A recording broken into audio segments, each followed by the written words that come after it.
Pavinato, no começo da nossa transmissão, nós trouxemos aqui um resumo do caso do Clérison da Cunha, do Clezão, mostramos o laudo que foi emitido, né, um laudo médico em favor dele, orientando, recomendando que ele pudesse cumprir ali a pena, né, em casa. Infelizmente, esse recurso sequer foi analisado na ocasião. Infelizmente, mais uma vez eu digo, ele acabou perdendo a vida lá na penitenciária da Papuda em novembro de 2023. Eu me lembro que na ocasião você se juntou à família do Clezão, a mulher do Clezão, a Jane da Cunha, as filhas dele, numa mobilização por justiça. Exato, exato. Rememorando o caso, eu começo sempre, quando eu vou falar desse assunto, com a seguinte premissa, Daniel. Porque nesse tempo em que nós somos perseguidos e a Oeste, como todo mundo viu depois da Vaza-Toga, uma vez que nós só temos material, conteúdo jornalístico, já se mandou usar da criatividade para nos prejudicar. Então é importante que a gente seja o mais correto possível. Eu costumo dizer o seguinte: eu não quero entrar no mérito se as pessoas que foram, se as cerca de 1.600 pessoas que foram vitimadas com esses processos penais em razão do 8 de janeiro são culpadas ou inocentes. Para mim não interessa se são culpadas ou inocentes. Não me interessa se são vítimas ou não são vítimas do 8 de janeiro. O fato é que eu posso partir do pressuposto de que todas elas, esses 1.600 brasileiros, tenham culpa, sejam golpistas. Mesmo assim, eles são vítimas, porque são presos políticos. E são presos políticos porque a eles foi negado todo o devido processo legal. Tudo que a gente está vendo hoje na justiça, de petição, de sessão de julgamento, de aplicação de sentença, é um grande teatro que não esconde a grande mácula, a grande nulidade jurídica, a grande perversidade autoritária que está por detrás disso. Portanto, todos são vítimas, independentemente se são culpados ou inocentes, independentemente se poderiam ou não dar um golpe de Estado, atentar contra o Estado Democrático de Direito, derrubar um governo, independentemente se depedraram patrimônio público. Aliás, neste país, é muito pior em matéria de patrimônio público a corrupção, porque o dinheiro público faz parte do patrimônio público. E quantos bilhões e bilhões e bilhões não foram depredados na Lava Jato? Não dá, se nós compararmos os prejuízos da depredação do 8 de janeiro, 0,1%. Não dá 0,1% da depredação do patrimônio público com a corrupção. Dito isso, dito que são presos políticos, sim, e porque são presos políticos, são vítimas, uma vez que num Estado de Direito não pode haver prisão política, eu parto para o caso do Clezão. No momento em que a sede dos poderes foi invadida e começou ali um quebra-quebra, o Clezão sequer estava na praça. Ele estava no comércio dele e as câmeras de segurança mostram isso. Ele, no seu trajeto de volta, passou pelo local e foi preso na baciada que se fez naquele momento. Alega-se que todo mundo foi preso em razão do chamado crime multitudinário. Mas, no direito brasileiro, não existe crime multitudinário.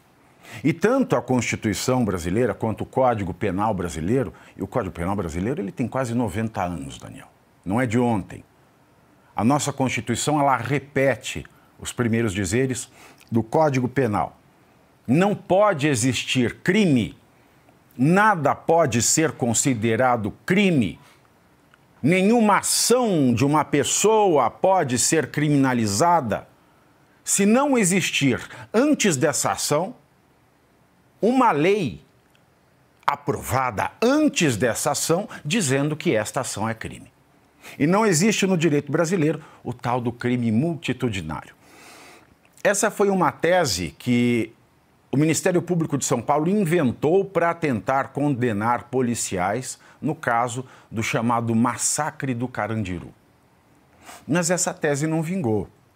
Essa tese nem poderia vingar, porque a Constituição manda. Não pode existir crime sem uma lei anterior.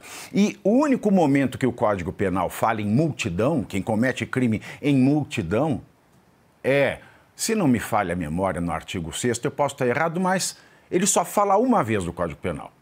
Aquele que comete crime em multidão, aquele que está em catarse, está sendo motivado por aquele movimento, o cara que comete crime em multidão, ele tem a pena reduzida. Por quê? Porque ele não estava a par de posse dos seus melhores juízos mentais. Ele estava naquele corpo, sem rosto, naquele megazord de muitas outras pessoas que se encorajam, como nas torcidas de futebol. Então, o único momento que o Código fala de multidão é para diminuir a pena, e não para aumentar a pena. E não para diminuir direitos e garantias fundamentais. E não para diminuir direitos que um réu no processo penal tem. O Clériston foi preso numa baciada por flagrante. Flagrante de quê? Não se sabe, porque o flagrante delito é quando você é pego cometendo o crime, logo após cometer o crime, ou quando é encontrado com as armas do crime. E Clériston não foi visto cometendo o crime, não foi visto fugindo após cometer o crime e também não foi encontrado com armas do crime. Foi preso em flagrante, como tantas outras pessoas, quase 2.000 pessoas presas em baciada por um crime inexistente. E o Código de Processo Penal, ele nos diz o seguinte: todo aquele que é preso em flagrante, ele tem o direito à audiência de custódia. O que é audiência de custódia? É uma audiência que o preso em flagrante tem com um juiz, um advogado e um membro do Ministério Público dentro das 24 horas após o encarceramento em flagrante delito. 24 horas. Essa é a audiência. Nenhum dos quase 2.000 brasileiros presos nesse flagrante inexistente do 8 de janeiro teve o direito à audiência de custódia. E qualquer traficante sabe. Se não há audiência de custódia dentro das 24 horas, ele tem que ser solto. Mas todos eles continuaram presos. E aí começa a prisão política. Não houve audiência de custódia. Houve uma simulação, um teatro, uma enganação que transformou uma prisão em flagrante ilegal, porque já durava mais de 24 horas, em prisão preventiva. Mas mesmo a prisão preventiva era ilegal, porque para ter prisão preventiva nesse país, deve existir uma materialidade que comprove que a conduta do preso foi criminosa. E também deve existir o perigo da liberdade desse preso. Todos eles, em especial o Clezão, não tinham sequer perigo na sua liberdade, um trabalhador, um pai de família, que sustentava as 2 filhas, que queriam ser médicas, e uma esposa, sem antecedentes criminais e nenhuma prova contra ele. Mas estando preso preventivamente, os seus direitos ainda não acabaram. Mesmo que um preso político de forma preventiva, na forma, é uma prisão política travestida de juridicidade de prisão preventiva. O que aconteceu é, ele não teve nenhum direito processual garantido. Aliás, o Clezão sequer poderia estar num presídio em prisão preventiva, porque o nosso Código de Processo Penal, a nossa lei penal, a nossa legalidade diz: uma pessoa que tem uma situação de saúde tal que não pode continuar recebendo os mesmos tratamentos médicos que recebia, tem que receber alguma outra medida restritiva de direitos, alguma outra cautelar escrita no Código de Processo que não a prisão preventiva. Mas ele foi mantido em prisão preventiva. E mantido em prisão preventiva, ele ainda tinha o direito de, em 90 dias, o ministro Alexandre de Moraes, que foi quem ordenou essa prisão, rever os critérios da preventiva. Peticionou-se 1, 2, 3, 4, 5, 6 vezes, mostrando a sua saúde frágil, uma condição de saúde preexistente, aquele flagrante irresponsável do dia 8 de janeiro.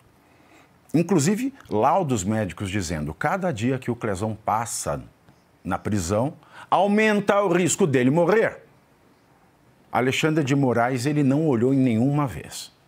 E a lei de abuso de autoridade diz, o juiz ou ministro do STF, do STJ, que não analisa em prazo razoável um pedido de liberdade provisória, comete crime de abuso de autoridade, vai preso, paga a multa e perde o seu cargo. Mas ele, por 300 dias, ignorou o Clezão, ignorou inclusive um parecer da PGR dizendo que, de fato, este homem não poderia estar no presídio. E ele só não levou mais tempo porque o Clezão morreu. Ele morreu. Então, Alexandre de Moraes cometeu abuso de autoridade. Com ele morto, nós ingressamos, em nome das filhas do Clezão e da viúva, com uma ação criminal, fizemos a representação para a PGR não fez nada, e quando a PGR não faz nada, a vítima ou os herdeiros da vítima têm o direito de fazer a ação penal privada substitutiva da pública. Feito isso, caiu-se no colo do Toffoli, muito amigo de Alexandre de Moraes, e Toffoli negou a ação penal. Ele disse que não há provas, que eu apenas juntei o calendário, mas me expliquem. Uma perda de prazo se comprova só com o calendário. Recorremos, a turma do Toffoli, a segunda turma, ela negou ainda a ação penal, recorremos ao plenário e todos os colegas disseram a lei de abuso de autoridade não se aplica ao Alexandre de Moraes. 300 dias para ele é um prazo razoável. E eu pergunto, se a mãe de Vossa Excelência tivesse um câncer, você olharia para ela e falaria, espera 300 dias, eu te levo num hospital? E foi isso que fizeram com o Clériston, foi isso que fizeram com a viúva e com as duas filhas. É uma injustiça sem tamanho, sem par. O Clezão é um mártir. É o símbolo de que nós vivemos um Estado autoritário.